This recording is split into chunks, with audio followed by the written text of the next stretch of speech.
Allahumma salli ala habibina Muhammad wa ala alihi wa sahbihi ajma'in. Okey. Ahlan-ahlan kepada sahabat-sahabat yang berada di ruangan TikTok. Ahlan-ahlan kepada semua. Sebentar. Facebook tak ada suara. Tengok ni sekejap.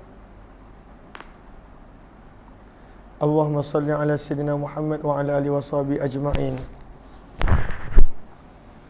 Tak ada suara, cuba tengok. Okey, dah.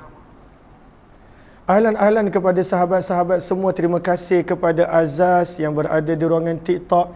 Terima kasih kepada sahabat-sahabat lain yang berada di ruangan FB. Sabahun Nur, Sabahul Khair. Selamat pagi. Salam pertemuan dalam hayati Quran. Mudah-mudahan kita dekat dengan Al-Quran. InsyaAllah seperti biasa kita nak baca sepotong ayat daripada Al-Quran untuk kita bawa sebagai ibrah dan pengajaran. Mudah-mudahan berubah kehidupan kita menjadi kehidupan yang lebih baik, kehidupan yang lebih diredai oleh Allah Subhanahu wa taala. Dan untuk itu pada pagi ini kita nak melihat ayat yang ke-72 daripada surah yang ke-8 Al-Anfal, muka surat 186. Lalu mohon jasa baik sahabat-sahabat untuk buka Al-Quran kalau boleh, kecuali kalau tengah memandu ataupun tengah bekerja ataupun pada waktu itu berada dalam urusan, maka tak mengapa.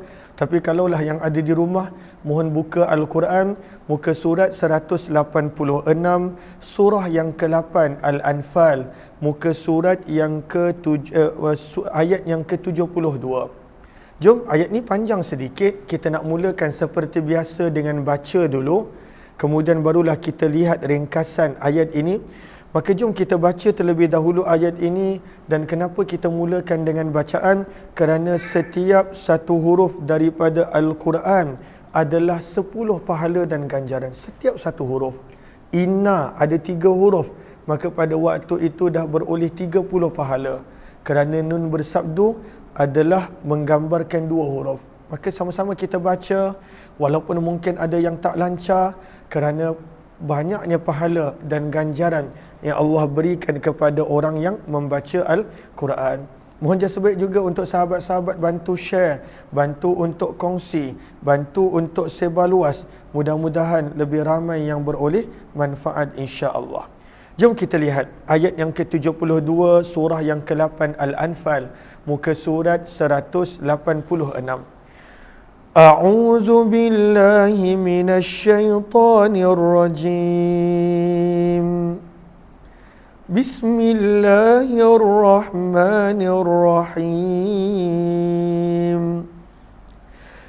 Innal ladzina amanu wa hajaru wa jahadu وجاهدوا بأموالهم وأنفسهم في سبيل الله والذين آووا ونصروا أولئك بعضهم أولياء بعض والذين آمنوا ولم يهاجروا ما لكم من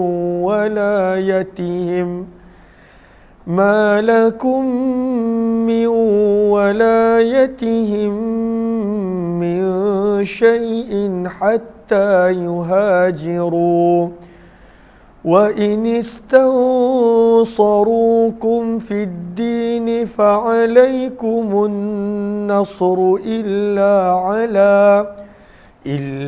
على قوم بينكم وبينهم ميثاق والله بما تعملون بصير.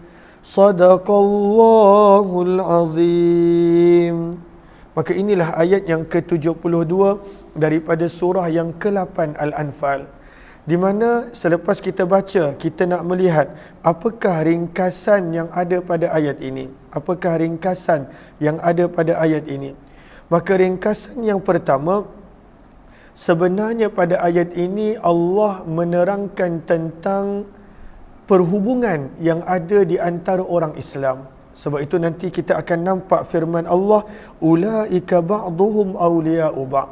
Orang beriman dan orang Islam itu adalah sebahagian daripada sebahagian yang lain sebagai pelindung dan penolong.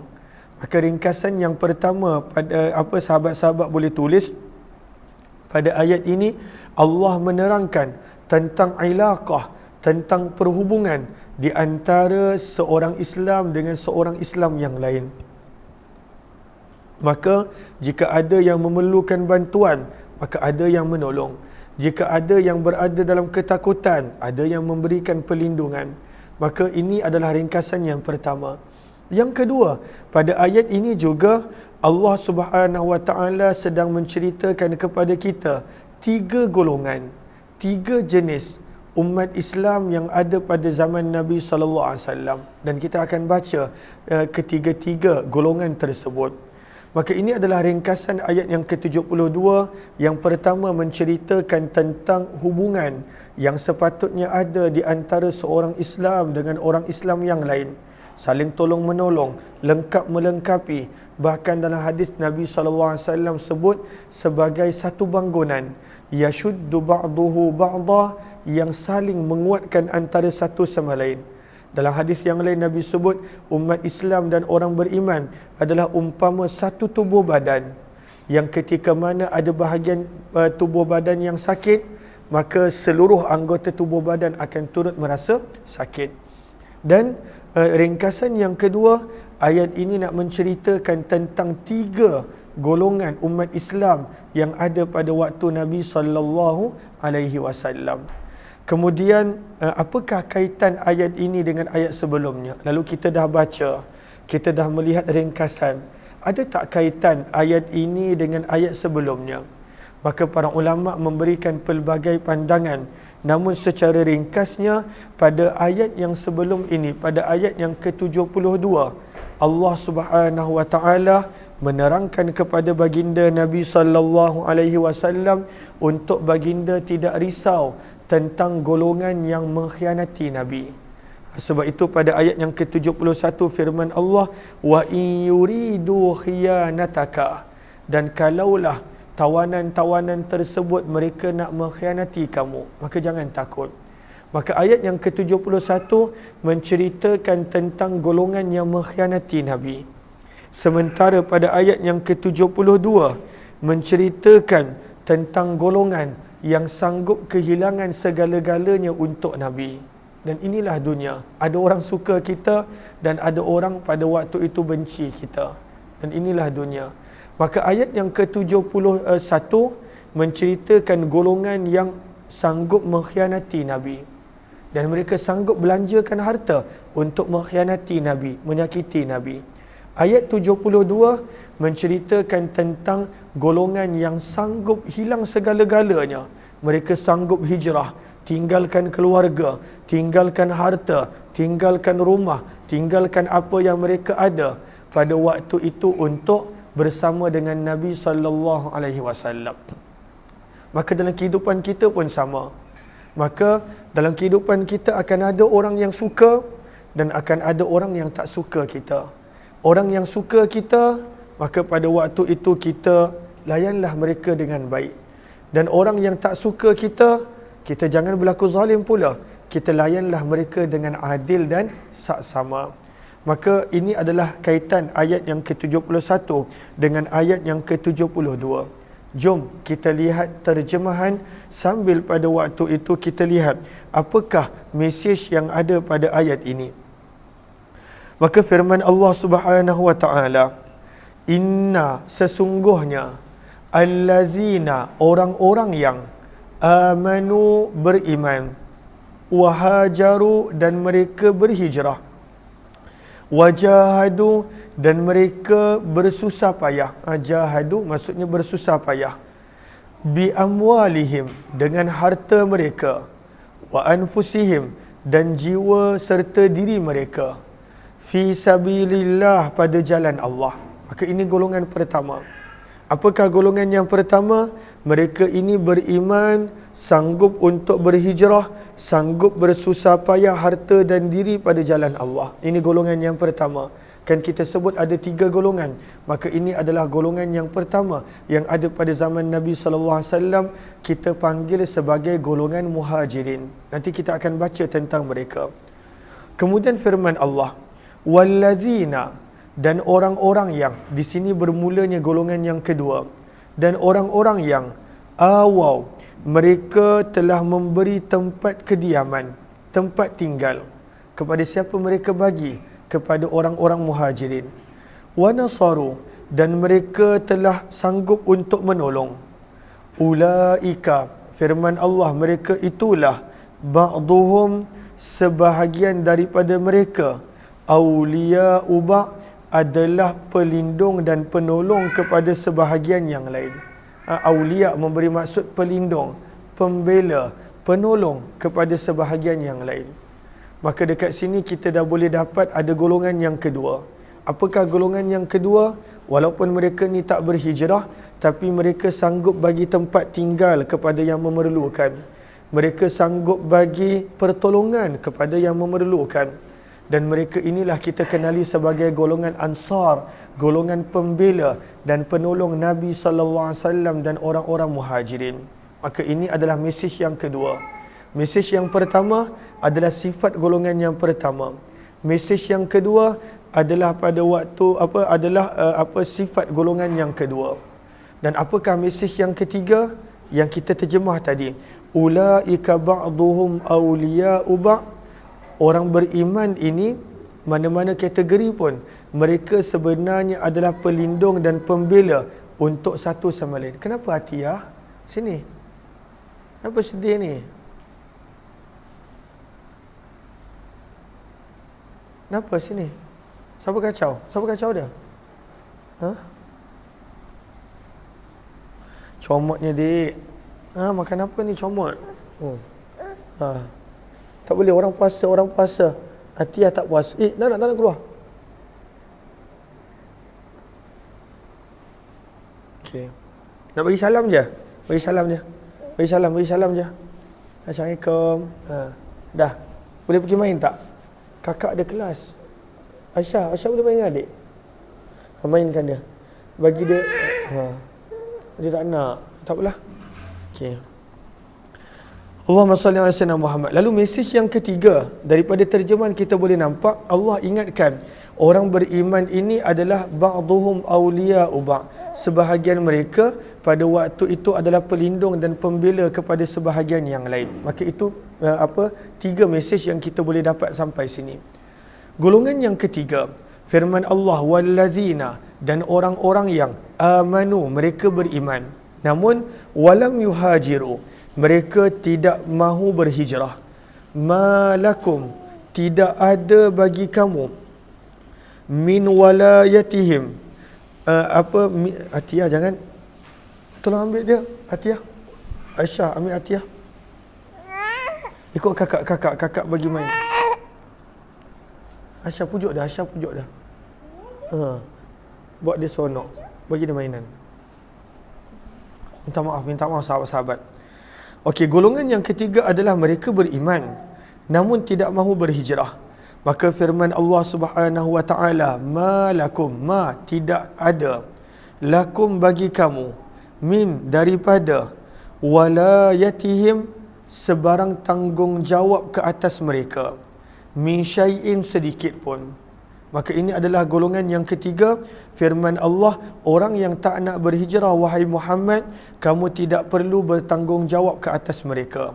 Sampai bila? Hatta yuhajiru, sehinggalah mereka bersedia untuk berhijrah. Maka ini golongan yang ketiga. Apakah golongan yang ketiga? Golongan yang tak nak berhijrah. Dan memang ada pada zaman Nabi SAW, waktu Nabi di Mekah, ada golongan yang tak nak berhijrah. Mana-mana golongan yang tak mampu berhijrah itu lain. Ini ada golongan yang mereka pilih untuk tak nak berhijrah. Maka Allah kata kepada Nabi, Nabi tak perlu bertanggungjawab kalau apa-apa berlaku kepada mereka.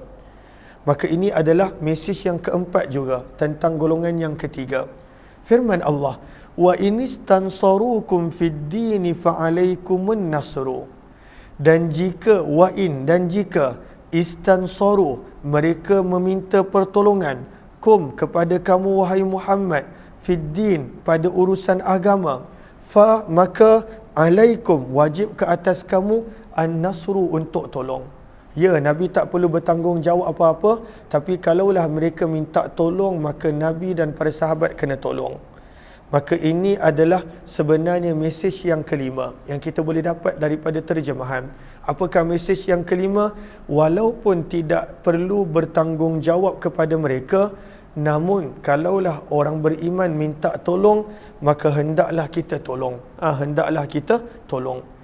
Illa, kecuali firman Allah, ala qaumin, jika mereka meminta tolong melawan ke atas, qaumin, sesuatu kaum, bainakum, di antara kamu, wa bainahum, dan di antara mereka, mitsaq, adanya perjanjian, maka itu tak boleh. Sebab kamu dah ada perjanjian, persefahaman dengan golongan tersebut. Firman Allah di hujung ayat, wallahu bima ta'maluna basir, dan Allah mengetahui dengan apa yang kamu lakukan. Allah Maha melihat dengan apa yang kamu lakukan. Maka ini adalah terjemahan dan mesej-mesej yang kita boleh dapat daripada terjemahan. Namun, apakah pengajaran yang kita boleh dapat daripada ayat ini? Pengajaran yang pertama yang kita boleh dapat daripada ayat ini, kita nak ambil golongan pertama je dulu hari ini. Boleh ke boleh? Kita nak ambil golongan yang pertama. Apakah golongan yang pertama? Yang ada pada awal ayat. Sesungguhnya orang-orang yang beriman, berhijrah, dan sanggup bersusah payah bermujahadah dengan harta dan diri mereka pada jalan Allah. Kita nak sebut tentang golongan pertama dulu. Maka golongan pertama yang dikenali sebagai muhajirin, maka Allah mulakan pada waktu itu dengan firman-Nya, innallazina amanu, sesungguhnya orang-orang yang beriman. Dan kenapa dimulakan dengan iman untuk perkara ini? Sebenarnya kalau kita perhatikan, benda-benda yang mereka nak buat selepas itu bukan mudah. Wahajaru, nak berhijrah bukan mudah. Wajahadu, nak memberikan pengorbanan diri dan harta bukan mudah. Maka Allah mulakan dengan iman. Sebenarnya pengajaran yang pertama didahulukan dengan iman, kerana kekuatan untuk melakukan perkara-perkara yang selepasnya seperti hijrah dan mujahadah harta serta mujahadah untuk diri dan nyawa, kekuatan itu hanya datang dengan iman. Maka itu pengajaran yang pertama. Bila Allah mulakan innallazina amanu, nak menunjukkan kekuatan iman pada waktu itu menjadikan mereka sanggup untuk berhijrah, tinggalkan kekayaan mereka, tinggalkan rumah mereka, tinggalkan keluarga mereka yang tak nak ikut, tinggalkan segala-gala apa yang mereka ada, mula balik daripada kosong, tak ada apa-apa. Bukan mudah. Bukan mudah. Manusia bila dia dah terbiasa dengan selesa, dengan satu-satu suasana, dia nak tinggalkan semua itu, bukan mudah. Tak mampu buat. Maka dimulakan dengan iman pada waktu itu kerana kekuatan untuk berhijrah, kekuatan untuk bermujahadah. Bermujahadah maksudnya bersusah payah, ianya datang daripada iman. Iman yang kuat. Sebab itu kalau kita tengok golongan yang ketiga, mereka tak nak berhijrah kerana lemahnya iman. Maka daripada sini juga kita nampak, kalaulah kita tertanya-tanya apa sebab kita susah nak beramal, kita susah nak beramal, sebenarnya adalah kekuatan dan kelemahan iman. Orang itu kalau iman dia kuat, dia sanggup untuk melakukan setiap perintah Allah.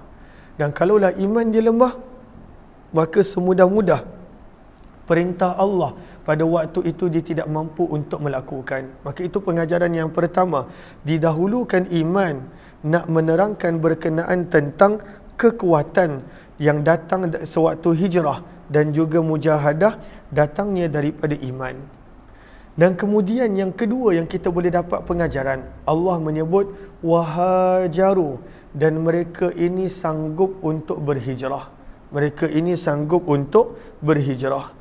Maka hijrah yang ada pada zaman Nabi, apakah hijrah dia?